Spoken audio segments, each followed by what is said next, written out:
மகேஷ், நீயும் போய் வண்டியில ஏறு. சரிங்க. நில்லுங்க.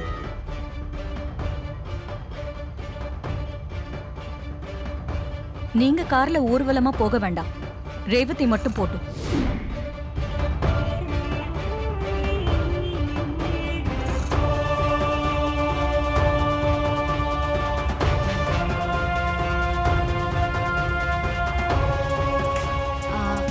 ஏன் மேடம் மகேஷ கார்ல ஏற வேணாம்னு சொல்றீங்க?